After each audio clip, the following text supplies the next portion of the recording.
কংক্রিটের পাইপ বসিয়ে নদীর স্বাভাবিক গতিপথ আটকে দেওয়ার চলছে বালি চুরি। মাতালহাট এলাকার বড়াধরলা নদীর অবস্থা খানিকটা সেই রকমই। স্থানীয়দের অভিযোগ, দিনের পর দিন ধরে এই নদীবক্ষ থেকে অবৈধ উপায়ে বালি চুরি করে চলেছে সিন্ডিকেট।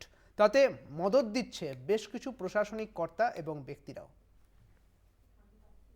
বালি মাফিয়াদের লোলুপ দৃষ্টির থেকে রেহাই পায়নি নদী। একেবারে নদীর গতিপথ কংক্রিটের পাইপ দিয়ে বন্ধ করে তার উপর অস্থায়ী ব্রিজ তৈরি করে সেই ব্রিজ দিয়ে নিয়ে যাওয়া হচ্ছে বালি পরিবহনকারী ট্রলি এবং বালি খননকারী জেসিবি। এমনটাই চিত্র দেখা গেল দিনাটা 1 নং ব্লকের মাতালহাট গ্রাম পঞ্চায়েতের বুড়াধরলা নদীর উপর।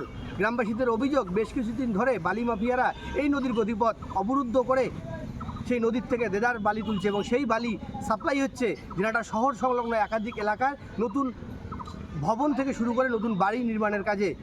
স্থানীয়রা আশঙ্কা প্রকাশ করছেন, এইভাবে নদীর গতিপথ অবরুদ্ধ করে বালি তোলা হলে একদিকে যেমন প্রকৃতির ভারসাম্য নষ্ট হবে, ঠিক অপরদিকে বর্ষাকালে নদী তার গতিপথ চেঞ্জ করে নতুন করে ভাঙন শুরু করে দিতে পারে। কাউকে জানি না এখনো, আমরা তো রাস্তা দিয়ে যাওয়া আসা করি জন্য এই জন্য আমরা দেখতে পারি এখান থেকে প্রায় 1 বছর থেকে মাটি কাটা হচ্ছে এখানে। এর ফলে তো নদীর গতিপথও এটা বদল হয়ে যাচ্ছে। তাই তো সবাই এটা দেখা উচিত।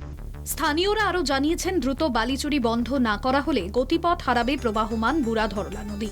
একই সঙ্গে নদী ভাঙন সহ একাধিক সমস্যায় জর্জরিত হবে মাতালহাট এলাকা। যদিও এ বিষয়ে মাতালহাট গ্রাম পঞ্চায়েতের প্রধান মানবেন্দ্রনাথ রায়ের সাফ বক্তব্য, নদী চুরি এবং নদীর গতিপথ অবরোধের বিষয়ে এখনো পর্যন্ত তার কাছে কেউ অভিযোগ জানায়নি।